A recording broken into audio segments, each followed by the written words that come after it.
뾰로롱 안녕하십니까. 정치 뉴스가 지긋지긋하신 분들 빨리 이곳으로 채널 15번으로 빨리빨리 모여 주십시오. 예, 진실수역자 사건 만약 시작합니다. 이 경찰이요 허경영 씨에 대해서 구속영장 신청했습니다. 이 사기와 준강제추행 등 혐의입니다. 특히 준강제추행 이른바 하늘궁이라는 곳에서 상담 등을 핑계로 여신도들 신체를 부적절하게 접촉했다는 거죠.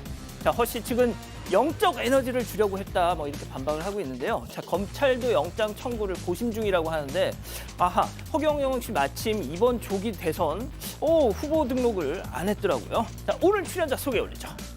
자, 백다혜 아나운서, 박지훈 변호사, 박사님 한국열린사이버대 교수 양재열 변호사 나오셨습니다. 안녕하세요. 안녕하십니까. 예.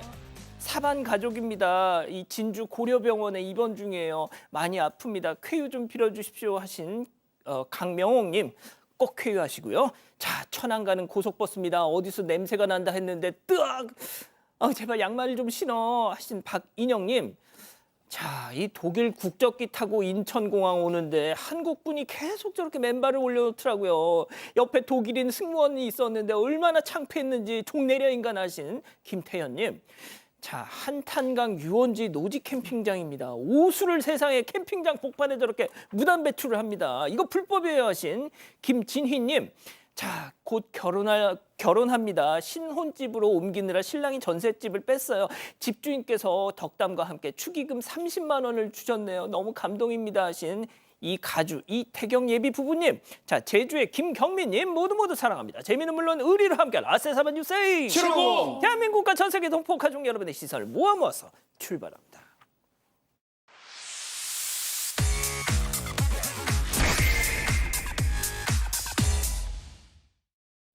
첫 번째 가볼까요? 세 번째 테러입니다. 자, 영업이 끝난 가게에서 벌어진 충격적인 상황 제보 영상 만나보시죠. 자, 컴컴한 가게 내부 갑자기 툭! 뭔가 둔탁한 소리 그러면서 쨍그랑 쾌음과 함께 와장창 부서지는 현관 유리. 자, 유리 이곳저곳에 남은 무언가 관통한 듯한 저런 자국들. 이렇게 만든 정체는 바로 가게 밖에서 날아온 쇠구슬 내알. 자, 쇠구슬 파괴력 정말 장난 아니군요. 자, 그런데 이게 어떻게 된 영문입니까? 네, 제보자는 서울 서초구에서 페인트 가게를 운영을 하고 있는데요. 지난 7일 새벽에 어디에선가 쇠구슬 4개가 연속으로 날아와서 매장 전면 유리가 파손되는 일이 있었습니다. 그리고 어제 새벽 5시쯤에도 또다시 쇠구슬 4개가 연속으로 날아와서 가게 유리문이 부서졌는데요. 제보자 가게 문 유리는 완전히 정말 박살이 날 정도로 부서졌다고 합니다. 그런데 이런 쇠구슬 테러가 이번이 처음이 아니라고 하는데요. 지난해 3월에도 같은 일로 매장의 강화 유리가 깨진 적이 있었다고 합니다. 계속 CCTV를 확인해봤지만 건너편에서 사람 모습이 보이지가 않아서 어디서 쇠구슬을 쏘는 건지 알 수가 없는 상태라고 하고요. 이 총 3차례 범행은 모두 연휴나 주말 새벽에 일어난다는 공통점이 있다고 합니다.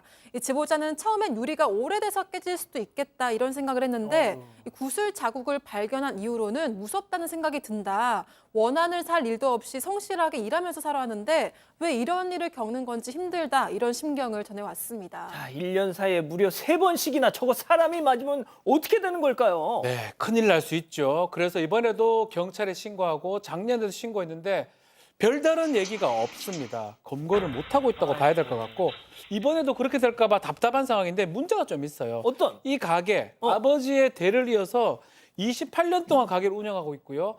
만약에 1년 만이 지나서 30년 이상이 되면 100년 가게 뭘 받을 수가 있는데 이걸 해야 될까? 또 걱정되는 부분은 지금은 물건에 대해서 쇠구슬이 날라오지만 혹시나 사람이 맞을 수도 있는 거거든요. 그래서 온라인 판매만 할지 등등의 고민을 하고 있는 상황이라고 합니다. 그렇군요.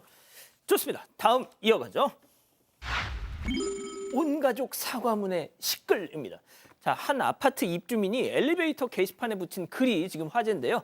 자, 무슨 일인지 함께 만나보시죠. 자, 아파트 엘리베이터 게시판에 붙은 종이 2장입니다. 왼쪽부터 자, 사과문. 우리 애가 강아지 산책을 시키다 돌아오는 길에 엘리베이터 앞에서 강아지가 배변을 했는데 그걸 그냥 왔다네요. 죄송합니다. 제가 이 녀석 아주 그냥 혼쭐을 냈어요.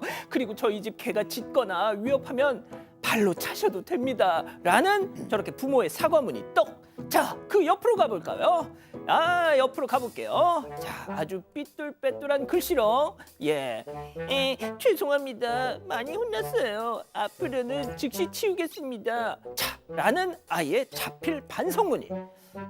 편의점에서 중학생 떼도둑들이 담배 훔친 거 저희가 방송을 했더니 저희한테 당장 영상 내리세요! 라고 윽박 지르던 그 부모가 생각이 납니다.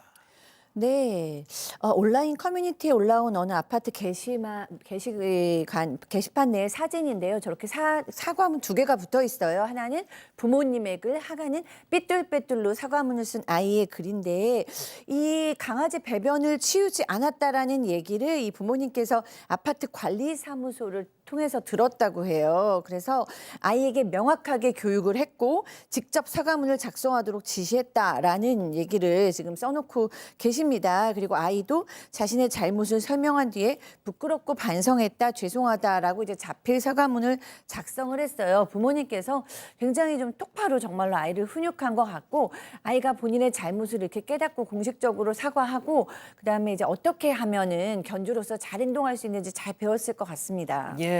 진짜 저렇게만 가르치면 얼마나 좋아. 자, 그런데 양 변호사님, 다 좋은데 잘 가다가 잠깐 멈칫하는 부분이 있습니다.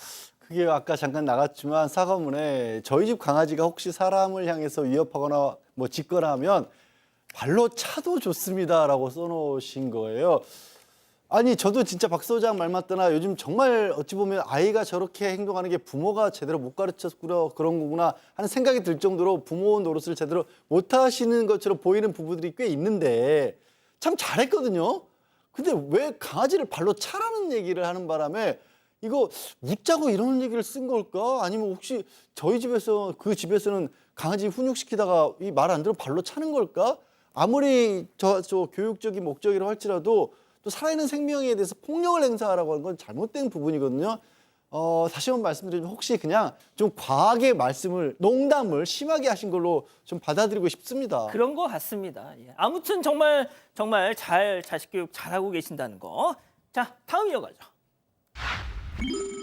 어설픈 도둑입니다. 자, 제보자가 운영하는 가게 앞에서 벌어진 놀라운 장면 제보 영상 만나보시죠. 자, 이른 아침 한적한 거리를 걸어오는 저 여성, 양손엔 상자가 들려있는데요. 자, 가게 앞에 서서 두리번 자, 앞에 놓인 택배로 슬금슬금 다가가더니 메뉴에 놓인 상자를 슬쩍 들고 구석으로 사라집니다. 자, 잠시 뒤에 다시 나온 여성, 떠나나 싶더니 다시 뿅 하고 나타나서는 또 이쪽으로 오고 있어요, 지금. 자, 바로 그때 카메라를 발견. 자, 그냥 가는구나 싶더니 구석에 서서 뭐 하려고? 아하, 마스크 꺼내 들고 얼굴 가린 뒤에 아하, 이러면 절대 안 걸리겠지. 자, 2번째 택배 접근해서 영차 들고 보냉백 들고 사라집니다. 진짜 집요하다. 어지간하면 얼굴 딱 잡혔으면 그냥 갈 법도 한데 마스크를 쓰고 기어이 또 그걸 가지고 가네. 네, 부산에서 한식주점을 운영하고 있는 제보자의 가게에서 발생한 일인데요. 지난 1일 새벽 4시 50분쯤에 이 택배들이 가게 앞으로 도착했는데 50분 뒤인 5시 반쯤에 한 여성이 가게 앞을 기웃거리다가 택배 2상자를 가져가 버렸다고 합니다. 제보자는 그날 오후에 출근해서 도난 사실을 알게 됐고 택배를 찾으러 나가는데요. 구석에서 뜯겨져 있는 상자들을 발견했다고 해요. 피해 물품은 모두 제보자가 그날 가게 운영을 위해서 구매했던 제품들이라고 합니다. 첫 번째 상자 안에는 과자 2통, 그리고 2번째 상자 안에는 5kg의 고기가 들어있었고 와우. 총 피해 금액은 약 6만 7천 원이라고 합니다. 제보자는 여성이 첫 번째 상자를 가져가고 나서 구석에서 나와서 가게 앞 CCTV를 카메라를 발견하고 사라지나 싶더니 마스크를 끼고 다시 등장해서 범행을 이어가 나가는 모습이 너무 황당했다. 이런 심경을 전했습니다. 저는 얼굴 다 봤거든요. 박 변호사님. 네. 저 끈기, 저 부지런함으로 일을 했더라면. 약간 열정도 있어 보이긴 한데 그럼에도 불구하고 찍혔잖아요. 찍혔으면 도망가는 게 상식인데 다시 마스크를 끼고 간다. 야, 이거 어떻게 해석해야 될까요? 결국 검거가 됐습니다. 진짜. 당연히 검거가 되죠. 다 찍혔는데요. 검거가 되고 절도죄로 지금 검찰에 송치된 상황인데 이제 문제가 있습니다. 합의를 좀 할 수 없다고 합니다. 왜요? 6만 7천 원 정도인데 형편이 많이 어렵다고 해서 아마 처벌을 좀 받아야 될 것 같습니다. 좋습니다. 자, 마지막 사연으로 가볼게요. 시식 코너에서 혼났습니다. 자, 집단 지성의 판단을 받아보고 싶으시다면서 제보해 주신 사연 함께 들어보시죠. 안녕하세요. 경기도에 거주하는 평범한 60대 주부입니다. 장보러 집 근처 대형마트를 거의 매일 이용하는데요. 갈 때마다 시식 코너에서 무료 시식을 즐기는 편입니다. 그러던 어느 날 한 브랜드 라면 시식 코너에서 당황스러운 일을 겪었는데요. 해당 라면은 일반 라면보다 더 좋은 고급 라면으로 가격도 2배 정도 비싸요. 그래서 자주 사 먹지는 않지만 갈 때마다 한 입 분량으로 시식을 하는데 매번 같은 판매 직원이 나오더라고요. 그날도 작은 종이컵에 담긴 라면을 시식하려는 순간 직원이 째려보면서 시식만 하고 안 사가는 사람 전부 기억하거든요. 이렇게 얘기하는 겁니다. 당황했지만 차분하게 아 그래요 먹기만 하고 안 사면 미우신가 보다 이렇게 말했습니다. 그랬더니 고개를 휙 돌리면서 대놓고 무시하는 거예요. 순간 창피함을 넘어서 수치심까지 들었습니다. 종종 시식을 했지만 한 번도 안 산 것도 아니고 한두 번 사가기도 했거든요. 그런데 2배나 비싸게 사 먹을 정도는 아니어서 구입은 안 하고 가끔 시식만 했더니 면전에서 대놓고 이런 말을 하는 겁니다. 집에 와서도 계속 상처로 남아서 그 이후로 몇 달간 마트도 잘 안 가고 가더라도 라면 코너는 일부러 피하는데요. 시식 코너는 먹으라고 해놓는 건데 왜 눈치를 주는 걸까요? 진짜 속상해요. 자, 기다리고 기다리셨던 부처 핸즈업 타임. 지금 6천여 분의 우리 가족 여러분들 함께하고 계신데요. 채팅창에 OX로 함께 참여해보시죠. 먼저 사연자 여성입니다. 아니 아줌마, 시식의 사전적 정의가 뭡니까? 시험 삼아 먹어본다니에요. 아니 똥인지 된장인지도 찍어봐야 하는 건데 이 라면도 일반 라면 2배 값 받는다면서 그만한 값어치가 있는지 내가 먹어봐야 알지. 내가 시식 라면 좀 그거 좀 먹는다고 그 아줌마 월급에서 까는 것도 아닌데 장사 수완 정말 너무 없다. 별꼴이야 동그라미. 자 다음 마트 직원 들어보세요.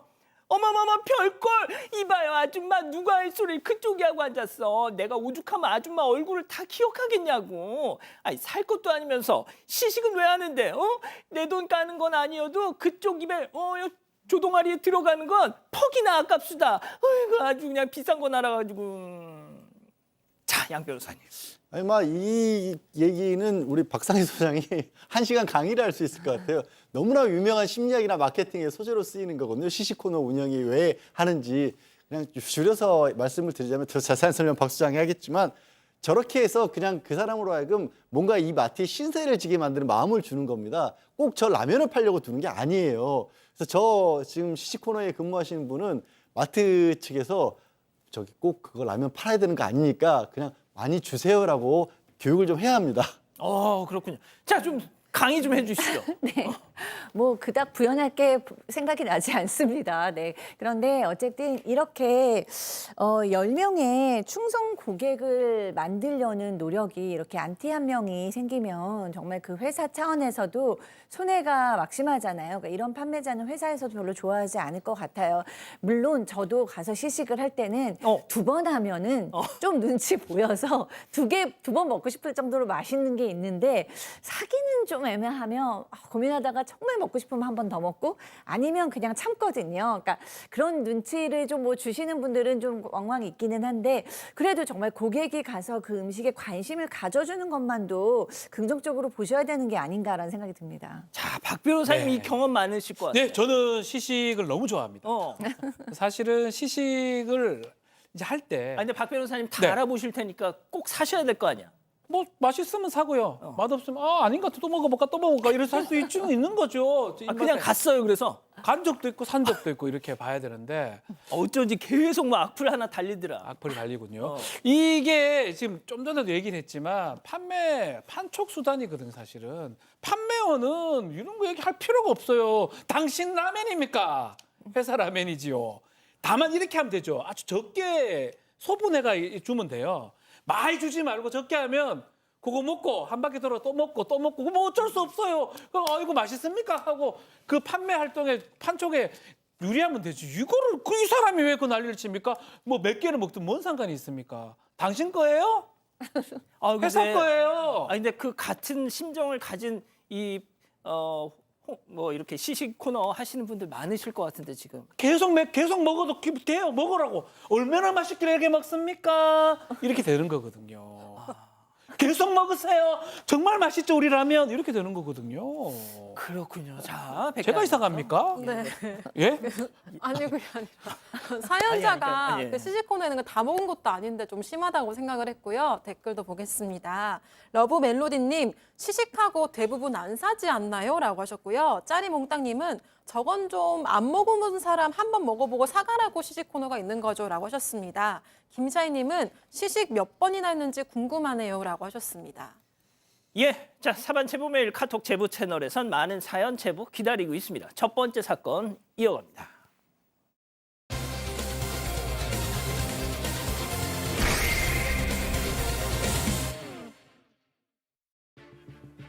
책상을 중간에 두고 마주 앉은 두 사람의 모습이 보입니다. 지적장애를 앓고 있는 여성과 장애인 활동 지원사인데요.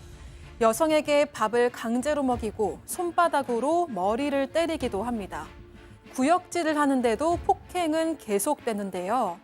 CCTV를 설치한 지 한 달도 채 안 됐지만 학대 장면이 수십 차례 넘게 포착됐습니다. 그동안 집안에서 무슨 일이 있었던 걸까요? 예, 뭐 이런 소식을 항상 전해드릴 때마다 마음이 아픕니다. 그리고 또 항상 전제로 해야 될 것이 일부의 잘못으로 모두를 평가하는 일은 없었으면 합니다. 자, 양 변호사님. 일단 이 지금 상황을 말씀드려야 되는데 피해자가 20대 여성인데 의사소통이 어려울 정도로 불가능할 정도로 자폐성 지적 장애가 심한 편이라고 합니다. 안타깝게도 그런데 이 분이 이제 어머니하고 단둘이 살고 있고 평소에는 오전부터 오후 4시까지 장애인 센터에서 지내는데 이제 어머니가 둘이 사니까 어머니가 일을 하셔야 되잖아요. 어머니 퇴근한 6시까지 2시간 정도는 비기 때문에 그때 이제 활동 지원사의 도움을 받았던 겁니다. 이 지원사분이 해야 하는 일은 저녁을 먹이고 약을 챙겨주는 비교적 간단한 일이었는데 문제는 그 2시간 빼놓고 그럼 다른 시간대 어머니가 갑자기 밖에 나갈 때도 있어야 할 거 아니에요. 예. 너무 불안하니까 막 불이 나게 왔다 갔다 하고 해서 CCTV를 설치를 한 겁니다. 그래서 CCTV를 설치했는데 뜻밖의 일을 확인하게 된 거죠. 자폐성 지적 장애를 앓는 20대 딸을 혼자 둘 수 없어서 잠깐 외출을 할 때 그때를 대비해서 CCTV를 설치를 했는데 자, 그 CCTV를 설치하고 한 달도 되지 않았을 때 우연히 어떤 영상을 확인하셨다는 거죠. 자, 그 영상 확인한 이 가족들 얘기 직접 들어보시죠. 그냥 사실 안 믿겼어요. 이게 좀 많이 충격 받았죠. 그 누워있는데 발로 얼굴을 이렇게 뒤꿈치로 팍 내리치더라고요. 그래서 이게 뭐 하는 거지 하고서는 더 봤죠. 근데 머리끄댕이 잡고 막 베개로 누르고 거기서 이제 사실 영상 보는 건 그냥 그만 봤어요. 어차피 계속 봐도 계속 나올 것 같아서 보기도 좀 제가 너무 미안하더라고요, 동생한테. 자, 보셨죠? 그 발로 머리를 팍팍팍팍팍 이렇게 때려요, 지금. 네, 지금 뭐 이제 완전히 폭력 장면 직전에는 이제 화면이 멈췄지만 이제 상상할 수가 있고 이 화면을 저희도 이렇게 속상한데 가족들이 봤을 때는 정말 얼마나 억장이 무너질까 하는 생각이 듭니다. 이 폭행은 주로 밥 먹일 때와 자려고 누웠을 때 일어났는데요. 밥 잘 먹지 않으면 손에 들고 있던 저 효자손 보이죠? 효자손으로 얼굴을 막 때리거나 손으로 얼굴을 치는 장면이 있습니다. 그리고 피해자를 바닥에 앉히고 책상을 배 쪽으로 꽉 밀어요. 그래서 이제 옴싹달싹 못하게 만든 다음에 밥을 못 먹겠으니까 구역질을 해도 그냥 입으로 막 넣습니다. 그리고 억지로 먹게 한 다음에 밥을 제대로 먹지 않으면 또 때립니다. 그러니까 활동 지원사가 손을 드니까 이 피해자가 겁에 질려서 움츠리는 모습이 보였습니다. 그리고 또 바로 밥도 먹고 약을 먹으면 그다음에 재우려고 바로 눕히는데 바로 잠들지 않으면 폭행이 시작됩니다. 발로 얼굴을 툭툭툭 아까 보는 것처럼 치거나 복부를 발로 가격하거나 베개로 머리를 누르는 장면이 포착됐습니다. 자, 뭐 제3자인 저희가 이 영상을 봐도 이렇게 화가 나는데 가족들은 오죽하셨을까요? 자, 그런데 이 가족분들이 더 분노하게 된 이유 따로 있었습니다. 체크포인트 짚어보죠.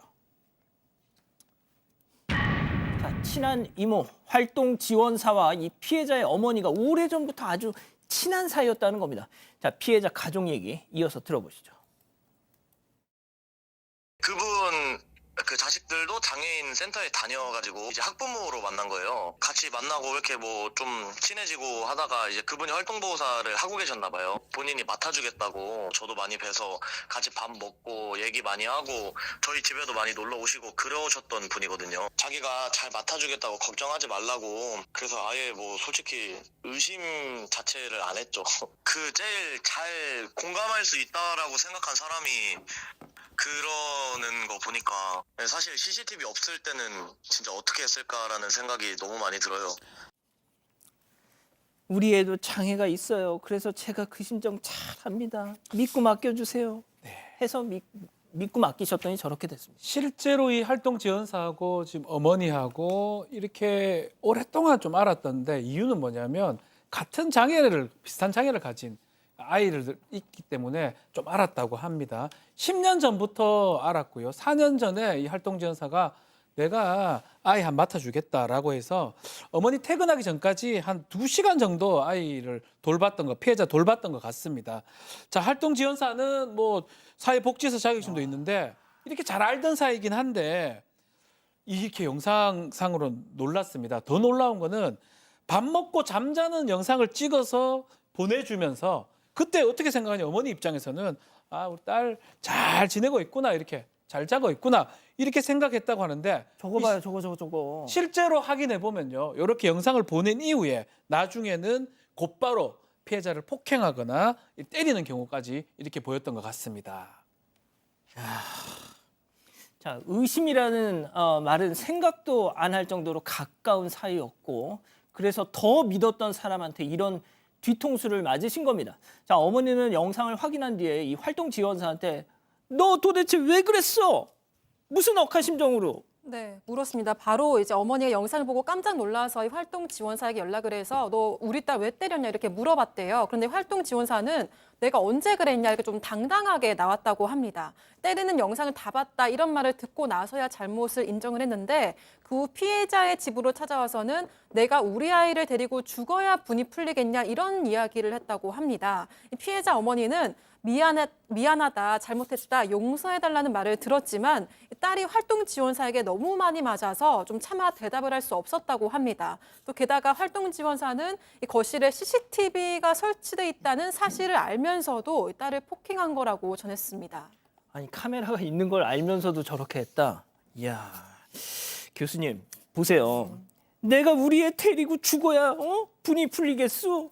그 얘기가 도대체 여기서 왜 나옵니까? 그러니까 이제 이분이 이제 장애 아이를 키우면서 스트레스나 뭐 분노나 이런 게 많았던 것 같은데 그걸 뭐 본인의 아이한테도 그렇게 풀었는지는 모르겠습니다만 어쨌든 이 20대 피해자에게는 푼 거죠. 본인의 그런 스트레스라던가 이런 것들을. 그러니까 자기도 상황이 힘들어서 화풀이를 한 거다. 뭐 이런 식으로 확대해서 이해해야 될 연장선에서 이해해야 되는 게 아닌가 싶기는 한데요.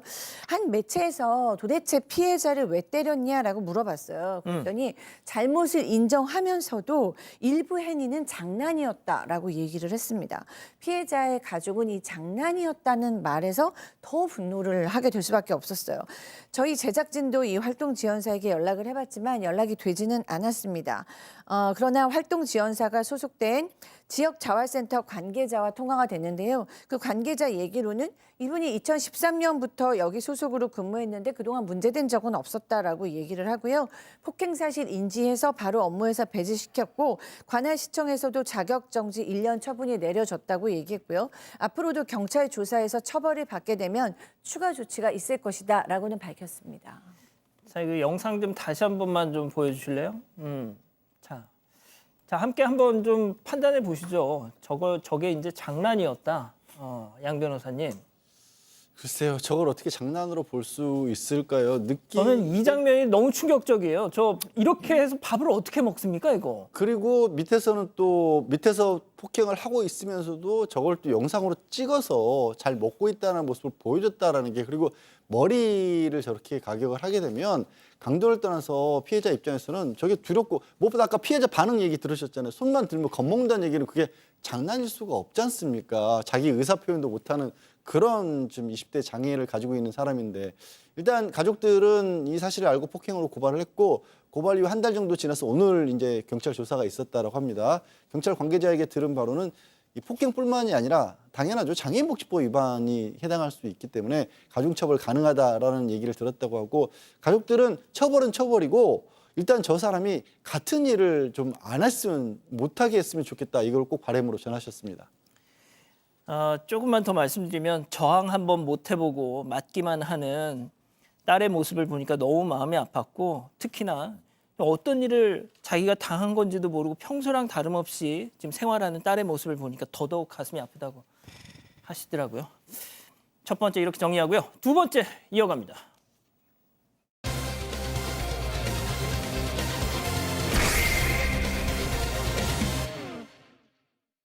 기어를 중립에 두지 않고 이중 주차한 택시기사 때문에 불편을 겪었다는 제보가 들어왔습니다. 차가 밀리지 않아 연락했는데 택시기사가 적반하장으로 화를 냈고 이후에도 사과는 없었다는 주장입니다. 무슨 일이 있었던 건지 알아봅니다. 자, 세대수에 비해서 이 주차 공간이 부족해서 평소 뭐 이렇게 이중 주차가 일상인 아파트에 살고 있다는 분의 제보인데요. 최근 너무나 무례한 이웃을 만나서 속상하시다고 해요. 네, 제보자 주장에 따르면 지난 2일 금요일 오후 1시 19분쯤에 출근을 하려고 주차장에 갔습니다. 그런데 제보자 차량 바로 앞에 두 대의 차가 이중 주차가 돼 있었다고 하는데요. 제보자는 두 대 정도 옆으로 빼면 좀 나갈 수 있을 것 같아서 택시 뒷차를 먼저 옆으로 밀어놓고 이제 택시를 움직이려고 했다고 합니다. 그런데 무슨 일인지 차가 꼼짝도 하지 않았다고 하는데요. 기어를 중립으로 풀어놓은 것 같지가 않아서 택시에 적힌 번호로 전화를 걸었는데 몇 통을 걸어도 전화를 받지 않았다고 합니다. 또 차량에 붙어있는 주차 스티커에 이 아파트 상가가 적혀 있어서 그곳에도 직접 가봤지만 아무도 없었다고 합니다. 지금 보시는 것처럼 꿈쩍도 안 내. 자, 일을 나가야 하니까 거의 1분에 한 번꼴로 10통 넘게 전화를 하셨는데 이거 택시 그분이 안 받더라는 거예요. 그러다 드디어 연결이 됐는데요. 뭔가 이때부터 느낌이 쎄했다는 거죠. 제보자 얘기 직접 들어보시죠. 전화를 안 받더니 이제 받아서 제가 차 좀 빼주세요 말했더니 왜 차 밀리는데 자기가 분명히 확인도 했는데 왜 못 미냐고 화를 내는 거예요. 자기는 풀어놓고 분명히 풀려 있는 걸 확인도 하고 올라갔다는 거예요. 저는 못 밀겠으니까 내려와서 밀어보셔라 그렇게 얘기를 했더니 내려가서 봅시다 이러면서 화를 내면서 끊더라고요. 기어 중립으로 해놨고 내가 확인까지 하고 제대로 밀어봐 좀. 그렇죠. 택시기사한테 전화 10통 넘게 걸면서 계속 밀어봤다고 합니다. 그렇죠. 전혀 밀리지 않은 상황이었고요. 실제로 이 제보자 운동선수 출신이고요. 지금도 트레이너 일을 하고 있습니다. 운동 그렇죠. 여성분이신데 상당히 힘이 좀 있는 분이신데 이게 중립기업에 사실은 밀리거든요. 너무 안 밀려서 나중에 택시기사 전화 연결됐을 때는 아니 자기가 중립 면허하고 자기 하긴 했는데 왜 그걸 못 미냐. 다른 차도 있는데 왜 내 차한테만 그러냐. 화를 좀 냈다고 해요. 그렇지만 제보자가 저 도저히 못 밀겠습니다. 차 막고 있어서 못 나가니까 와주세요라고 하니까 택시기사가 내려가서 한번 봅시다 하고 전화를 끊었다고 합니다. 그것도 못 밀어. 내가 직접 내려가서 한번 봅시다. 이렇게 큰 소리를 친 아까 그 이 택시의 차주, 이 기사분. 제보자와 통화를 마치고 5분 뒤에 직접 내려왔다는 거죠. 정말 이 기사님이 자기 차를 딱 밀었을 때 정말 기적과 같이 밀렸을까요? 제보자 얘기 이어서 들어보시죠. 그러고 내려와서는 저를 왜 못 미냐는 듯이 이렇게 째려보면 한 번 저를 쳐다보고 그러면서 보란 듯이 미는 거예요. 자기가 막 한 3-4번 밀어보더니 아씨 또 잠겼네 이러면서 차에 타는 거예요. 제가 저한테 사과 먼저 하셔야죠 이렇게 얘기를 했더니 그때부터 이제 반말하면서 욕하고 이걸 왜 못 밀어가지고 사람을 귀찮게 시리 또 오라가라 하는 거야. 아까 보신 것처럼 하는데 흔들리기는 해. 근데 밀리지는 않아. 안 밀죠. 잠궈놨으니까. 얘기한 것처럼 제보자가 그렇게 전화했을 때는 이거 중립을 해놓은 거 맞다니까 확인까지 다 했는데 왜 그 사람 말을 못 믿어? 이렇게 하더니 내려가서 봅시다. 자, 시작. 하고 내려온 겁니다. 그리고 그냥 민 것도 차. 아니고 저 화면에는 잘 안 잡히는데 와서는 딱 째려봤다라는 거예요. 그런데 미는데 밀려요? 자기가 뭐 어떤 힘이 있어서 밀려요? 안 밀리니까 보더니 또 잠겼네. 그러면서 아무 말도 없이 창문 열고 그냥 타려고 하는 거예요. 제보자는 너무 기가 막히잖아요. 아니 원래 전화를 했을 때도 양 변호사님 잠시만요. 네. 캡틴 아메리카. 그러게 어떻게 저런 복장을 하고 있어요, 쉬고 있을 때도 저런 복장을 하는 거 아니면 부업으로 저런 걸 하는 건지 모르겠으나 아무튼 아니 이 제보자분이 그랬다는 거예요. 이게 항상 이중 주차가 워낙 많이 되고 요즘에 저희 아파트도 그렇거든요. 주차 공간 부족해서 많이 하니까 화를 안 냈다라는 거예요. 그냥 차 좀 빼달라고만 했다라는 거예요. 그런데 그렇게 막 역전까지 내고 내려왔으면 거꾸로 이게 확인이 됐으니까 잠긴 게 확인이 됐으니까 아니 이 정도 상황이면은 저한테 먼저 사과부터 하셔야죠라고 그렇게 생각해서 얘기를 했답니다. 그랬더니 이제 어마어마한 이제 말들이 돌아오기 시작한 거죠. 예. 아니, 근데 제가 뭐 이렇게 막 비아냥되려고 드린 말씀이 아니라 옷 멋있어서 드린 말씀이고요. 이 사람이 실수할 수도 있고 착각할 수도 있죠. 자, 거기까지는 좋습니다. 그런데 미안하다는 말 한마디 정도 만약에 그 기사분이 하셨더라면 뭐 저희한테 이렇게 제보까지 하셨을까 싶죠. 자, 뜻밖에도 그런데 전혀 예상치 못한 반응이 튀어나왔다는 겁니다. 체크포인트 짚어보죠. 야, 네가 사과해. 제보자 얘기 이어서 들어보시죠. 내가 너한테 왜 사과를 해? 내가 차를 여기다 세워놨으니까 빼주는 건 맞아. 근데 내가 너한테 사과를 왜 해? 이러면서 네가 사과해 그러는 거예요. 말이 안 통하겠다 싶어가지고 차에 탔어요. 그랬더니 이제 그때부터 서서 막 사과는 네가 해야지 막 이러면서 소리 지르고 그러면서 어린들이 오만하면 사과하라고 이라고 막 이러는 거예요.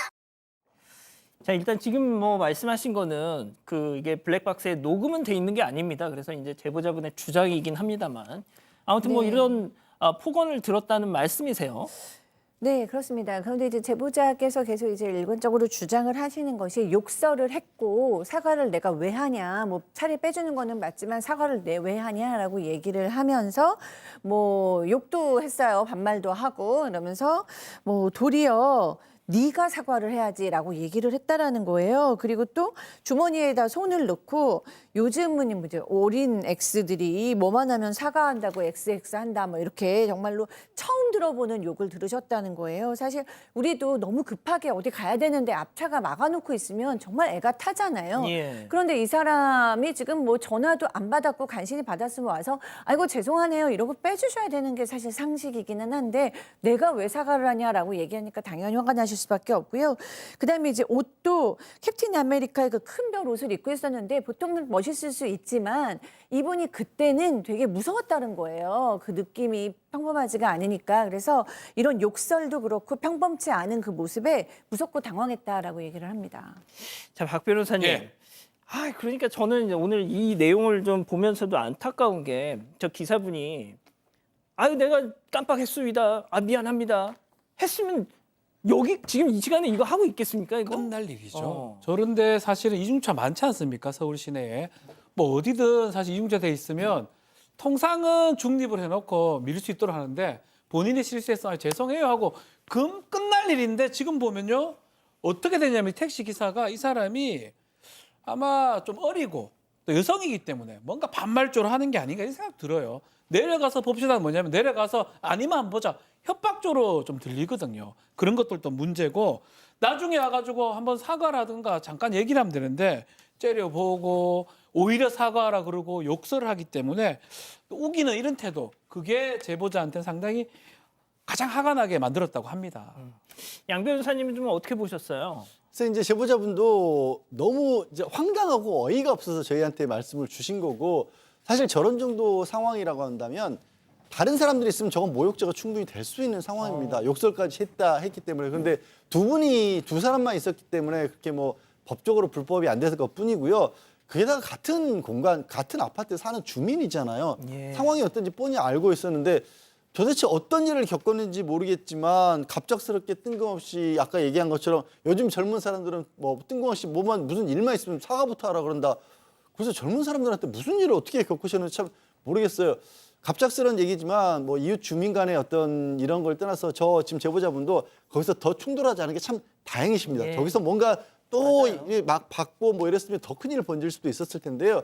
그 택시기사분 누구신지 모르겠지만 그래요. 뭐 갑작스러운 말이지만 뭐 처세술 같은 데 책 보면 성공했다고 하는 분들의 가장 자주 쓰는 말 중에 하나가 미안하다고 고맙다라고 합니다. 말 한마디로 천냥빚 갚는다고 하잖아요. 그냥 미안하다고 하는 걸 좀 습관을 하시면 훨씬 좋은 일 생기실 거예요. 지금이라도 사과 좀 하셨으면 좋겠네요. 그렇습니다. 지금이라도 사과해서 뭐 한 아파트 이웃 주민이시잖아요. 자, 두 번째 이렇게 정리하고요. 별별 상담소 이어갑니다.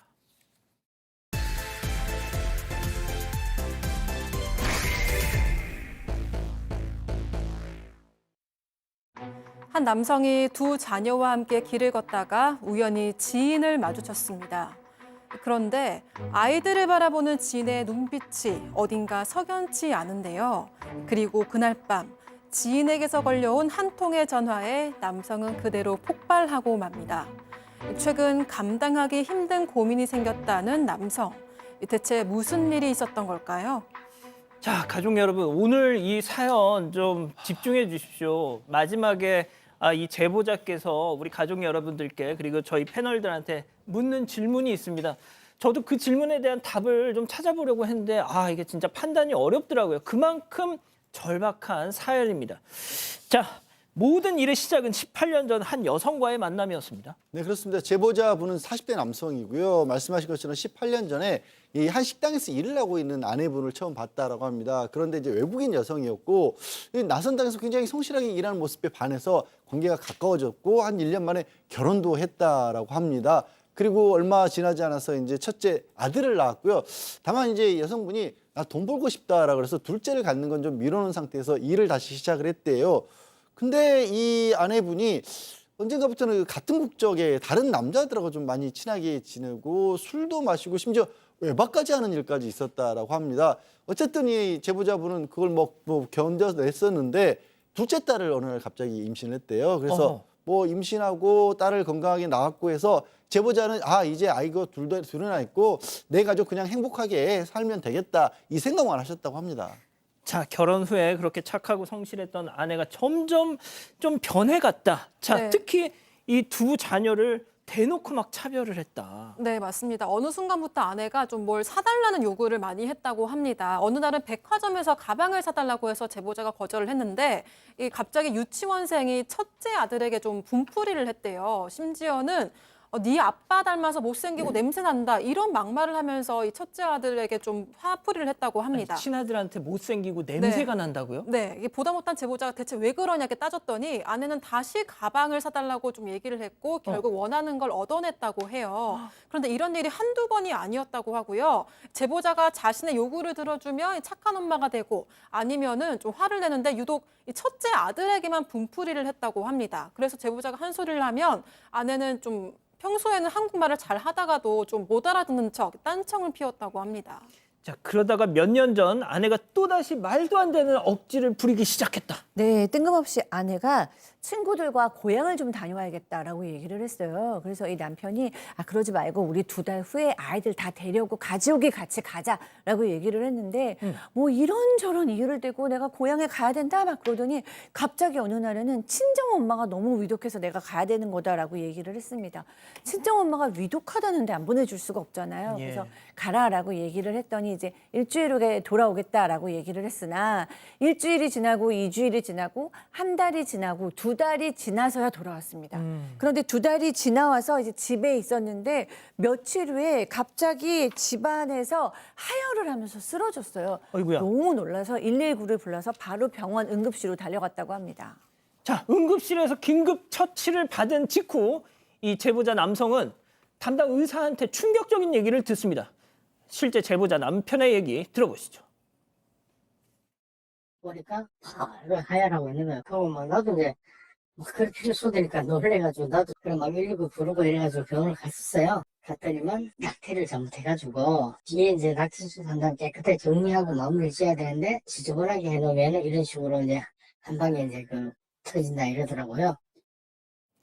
자, 박 변호사님, 네. 이 남편분이 임신 사실도 몰랐고 중절 사실은 더더욱 몰랐고. 더 문제가 있어요. 이제껏 한 3년간 아내가 계속 거부했기 때문에 성적인 접촉이 없었는데 임신, 중절 너무나 놀랐고요. 이 자고 있는 아내를 어떻게 좀 해야 될 거라고 생각했는데 아이들이 생각이 나가지고 뭐라 얘기는 못했다고 합니다. 다만 나중에 아내한테 좀 잘하자 잘 살자. 뭐 이렇게 정신 좀 차리고 살자. 이렇게 정도 얘기했다고 합니다. 진짜 꾹 참으셨구나. 꼭 참았어요. 근데 정신 차렸을게요? 아닙니다. 끝까지 이 안에 정신을 못 차리고 그 같은 국적의 어떤 한 남성하고 계속 돌아다니는 모습이 보였다고 합니다. 어느 정도 감이 잡히는데 자 결국 그럼 헤어져야죠. 헤어지자고 요구를 했는데 아내가 헤어질 수 없다. 나 이혼하게 되면 일 못한다. 그러니까 외국 국적이라서 체류 자격에 문제가 생길 것으로 보입니다. 그래서 거기서 끝이 아니고요. 별거를 또 시작을 했는데 별거 중요지고도 뭐 밤이고 낮이고 찾아오고 갑자기 아이들 다 보고 있는데 절대 이혼해 주지 않는다. 뭐 이런 식으로 집 앞에서 난동까지 부렸다라는 겁니다. 아 진짜 그래서 이제 여기서부터 정말 안타까운데요. 이 제보자분이 심장질환 판정을 받았답니다. 아, 남편분이요? 예, 근데 이 심장질환이 굉장히 수술이 급한 상황인데 문제는 수술을 해도 생존 확률이 20%가 안 된다라는 거예요. 굉장히 위험한 상황인데 아이들이 어리기 때문에 혹시 잘못될지 몰라서 첫째 아들이 고등학교 갈 때까지만 수술을 좀 미룬 상황이라고 합니다. 진짜 이게 너무 눈물 나는 그런 사연인데 이 상황에서 이렇게까지 됐으니까 이 아내가 이혼을 해주긴 했답니다. 친권은 공동 행사를 하고 그리고 대신에 양육비 아내가 일을 하겠지만 아내가 아이들에게 양육비는 주지 않는 그런 조건으로 또 협의 이혼을 했답니다. 자, 뭐 이렇게 우여곡절 끝에 이혼은 했습니다. 하지만 오늘의 어떤 뭐 주제일 수도 있는데 진짜 문제가 그 다음 바로 둘째 딸 때문이었어요. 네, 이혼 후에 지인들을 마주칠 때마다 둘째 딸이랑 너무 안 닮았다 이런 이야기를 정말 많이 들었다고 해요. 제보자는 말도 안 되는 소리 하지 말라고 이렇게 버텼지만 이제는 가족들마저도 내가 돈을 낼 테니까 친자 검사 한 번만 해봐라 이렇게 좀 걱정을 하고 있다고 합니다. 심장 수술도 미루고 아이들 곁을 지키고 있는 제보자는 뭐 친자든 아니든 그 두 자녀들은 내가 끝까지 책임진다 이런 마인드지만 이 주변 사람들의 말들이 정말 하루하루가 고통스러워졌다고 하고요. 결국 이 곁에서 지켜보던 상담사조차도 일단 친자 검사를 해보고 그 다음 일은 다시 생각해보자 이렇게 조금 조언을 해줬다고 합니다. 이제 제보자는 마지막 용기를 내서 좀 모두에게 의견을 들어보기 위해서 이렇게 제보까지 하게 됐다고 전했습니다. 그렇습니다. 자, 그럼 여기서 오늘의 궁금증 짚어보죠. 예, 뭐 나를 닮지 않은 이 둘째 아이 친자 확인 검사를 해야 되느냐 말아야 되느냐. 양 변호사님, 이게 참 너무 어려워요, 예, 진짜. 그리고 함부로 솔직히 조언을 드린다는 것도 굉장히 주제넘다라는 생각까지 들 정도인데요. 아마 상황상 어떤 상황인지는 오히려 제보자분이 더 잘 아실 것 같습니다. 그럼에도 불구하고 이게 저희에게 물어보신 이유는 그러니까 뭔가 본인이 원하는 바를 저희로부터 확인받고 싶으신 그런 마음이신 것 같거든요. 저는 조언 드리기는 죄송하지만 포기하겠습니다. 다만 진짜로 그렇게 저희 확인을 받아서 하고 싶은 게 있다라면 예. 그렇게 가실 수밖에 없는 게 아닌가 싶어요. 예, 그런 정도입니다. 그게 어느 길인지는 잘 모르겠습니다. 그리고 저는 감히 조언 못하겠습니다, 솔직히. 자, 박 변호사님한테 먼저 여쭤볼게요. 네. 그러니까 앞서 이 전처와 그런 꼴을 봐서 그렇게 보이는 건지 아니면 진짜 그런 건지 이걸 또 모른 척하는 게 나을지 아니면 확인을 하는 게 당신도 당신 심정을 잘 분간을 못 하실 것 같아요. 쉽지는 않죠. 이런 결심을 또 결정을 하기가 만만치 않아요. 또 중요한 거는 딸을 키우겠다 이렇게 마음을 먹고 있는 상황에서 친자 확인을 해봤을 때 키울 수 있을지 그거와도 연결되는 거거든요. 맞아요. 그러면 또 엄마한테 친모한테 가야 되는데 그 등등의 여러 가지 문제점이 생길 수 있는데 만약 그걸 감당할 자신 있으면 하는 건데 저도 사실은 조언 드리기가 조심스럽습니다. 저는 그냥 딸을 그냥 키울 생각이면 확인을 안 하시는 게 맞지 않나 이 생각도 듭니다. 근데 이거는 뭐가 정답이 없는 거니까 그렇죠. 본인이 결심을 하셔야 되고 사실은 예전하고 다르게 매우 빨리 매우 정확하게 나오거든요. 맞아요. 친자 확인 검사가. 그렇기 때문에 하려고 마음 먹으면 하는 건 사실 어렵진 않은데 그 후에 이제 감당해야 될 부분들이 상당히 많습니다. 그런데 이제 당신께서도 우려하시는 것이 교수님 네. 그냥 묻고 그냥 키우겠다. 하지만 당신 입장에서도 이 딸을 볼 때마다 계속 또 의심하는 자기 모습을 언젠가 볼 거 아닙니까? 네. 그렇기 때문에 뭐 저 역시 이거는 100% 본인의 선택의 문제라고 생각이 들고요. 제가 드리는 의견도 이제 개인 의견입니다. 지금 정황상 둘째가 친자식이 아닐 상황도 있다고 판단이 모두가 들기 때문에 이 제보자께서 어떤 선택을 해도 그게 죄가 되거나 뭐 비난을 받은 일은 아니라고 생각을 해요. 근데 저는 가장 중요한 건 이 제보자가 둘째에 대한 마음이라고 생각을 합니다. 입양도 하고 사실은 그러는 상황에서 이 아이가 내 아이가 아닐지라도 이미 정이 너무 많이 들어서 이 아이 때문에 지금 이 아이가 고등학교 때 갈 때까지는 수술도 미루고 계신 상황일 정도로 아이에 대한 애정이 있으시거든요. 마음이 괴로운 거는 아는데 둘째 아이에 대한 이 아버지로서의 마음이 가장 중요하다고 생각이 들고요. 저는 이제 검사를 해도 뭐 나쁘지는 않다고 생각을 합니다. 그런데 이 시기에 대한 걱정이 좀 듭니다. 왜냐하면 이 아이가 지금 중학생이랑 가장 예민한 사춘기이기 때문에 어떤 결과가 나와도 이 아이는 좀 상처를 받을 거예요. 친자라는 결과가 나와도 이런 걸 검사를 내가 받았다는 거. 친자가 아니라 그러면 이 아이는 정말 마음 둘 곳이 없어지거든요. 그래서 이 아이가 상처받는 이 시기다. 또 하나의 위험한 시기라는 것은 이 제보자께서 지금 생존 확률 20%밖에 안 되시는 병을 앓고 있기 때문에 좀 치료도 하시고 아이가 조금 큰 다음에 다시 한번 고민해 보시면 어떨까 이런 생각 듭니다. 자, 우리 가족 여러분들도 진짜 난상 토론을 벌이십니다. 네, BY23님은 키울 거면 안 하는 게 나을 것 같아요 라고 하셨고요. 이 반장님은 확실하게 알고 넘어가는 게 좋을 것 같고 딸은 사랑으로 감싸주세요 라고 하셨습니다. 예. 자, 별별 상담소 이렇게 정리하고요. 글로벌 픽 이어갑니다.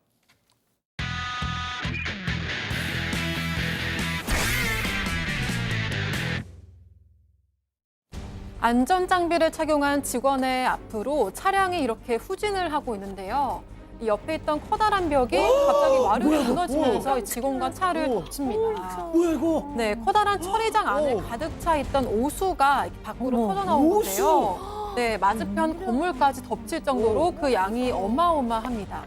멀리 있던 직원들도 놀라서 얼른 도망을 치는데요. 하필 오수야. 네, 아직 경찰에서 사고 이유를 조사하고 있다고 합니다. 이 사고로 직원 5명이 크고 작은 부상을 입었고 치료 중이라고 합니다. 어우, 다음 이어갑니다. 와우.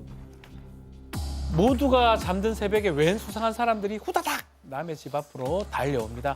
한 사람이 담장을 따라서 쭉 무언가를 들이붓는 사이 다른 한 명은 가방에서 하얀병을 꺼내옵니다. 불을 붙이고는 집을 향해 힘껏 던지자 불길이 확 타오르고 옵니다. 자, 여기서 끝이 아닙니다. 이번에는 담장에 하얀병을 맞추죠. 미리 뿌려놓은 휘발유 때문에 순식간에 불이 번집니다. 나머지 한 명은 뒤에 서서 이 모습을 촬영하고 있습니다. 불이야! 자, 이 집의 주인이 수년간 에콰도르 국가대표를 활약했던 축구 선수입니다. 근데요? 다행히 불이 난 당시에는 집을 비운 상태라고 하고요. 저부터 돈을 갈취하려고 시도하던 협박범들이 이번 방화하고 관련이 있지 않을까 추측이 된다고 합니다. 경찰에서 수사 중이라고 합니다. 야, 다음 이어갑니다. 건물 지붕이 뛰어날아갈 정도로 엄청난 강풍이 붑니다. 놀란 차들이 잔해에 맞을까 봐 조심조심 지나가는데요. 이거 뭐야? 자, 함께 오토바이를 탄 두 여성도 조심조심히 이렇게 지나갑니다. 잠깐 멈추자마자 설마! 쾅! 뭐야? 웬 물체가 바로 코앞에 떨어지죠. 이어서 자네들까지 우수수 머리 위로 쏟아지고 맙니다. 넘어졌다. 아유. 자, 저 물체는 강풍 때문에 떨어진 온수기였어요. 운전자 눈에 모래가 들어가서 정말 잠깐 멈췄던 건데 그 덕분에 사고를 피할 수 있었던 거죠. 정말 대단히 운이 좋습니다. 중국 산시성. 자, 마지막 영상 이어갑니다. 네, 집주인이 현관에 앉아서 밥을 먹고 있는데 웬 귀여운 손님이 대문 앞에 찾아왔습니다. 어떻게 알았는지 강아지가 쏜살같이 달려나와서 마중을 하는데요. 하지만 커다란 대문에 이렇게 막혀서 있죠. 아, 로미오와 줄리엣. 네, 애달프게 철장 사이로 이렇게 발만 얹어보는데요. 그러자 강아지가 휙 뒤를 돌더니 주인을 향해서 좀 애처로운 눈빛을 이렇게 보냅니다. 제발 열어달라 이렇게 말하는 것 같은데요. 네, 눈치 없어. 빨리 열어. 못 이긴 주인이 이렇게 자리에서 일어나니까 강아지가 신나서 이렇게 빙글빙글 돕니다. 마음이 어찌나 급한지 슬쩍 문을 열어주자마자 이렇게 틈을 비집고 들어오는데요. 주인은 안중에도 없이 신나게 뛰어노는 게 정말 못 말리는 커플이네요. 아유, 글로벌 픽 정리하고요. 잠시 뒤에 돌아오겠습니다. try and know. Time always flies and blue, but I take a chance. J'y crois encore. I won't play among the stars a little more. Chance, eau splendide, le nouveau parfum, Chanel. 꼬리는 회로 먹겠네. 라는 불안한 요리는 그만. 넓고 고른 열로 끝까지 맛있게. 쿠쿠의 열기 끝까지 간다. 쿠쿠 인덕션. 다시 한번 재석하다. 시즈닝을 재해석하다. 코코넛이 치킨에 내리면 입이 딱 벌어질 천지 개벽의 맛. 이야, 나 코코넛 좋아했네. 네네 야자치킨. 올라 올라 올라 활력 올라 올라 힘이 올라간다 아르기닌 파워 올라 올라 고함량 아르기닌으로 힘차게 힘이 올라 날아올라 날아올라로 날아올라. 예, 사랑하는 사건반장 가족 여러분 행복한 밤 보내시고요. 유튜브 라방 사반 후반 이어갑니다. 저희는 내일도 사반 750 저녁 7시 50분에 다시 옵니다. 안녕히 계십시오.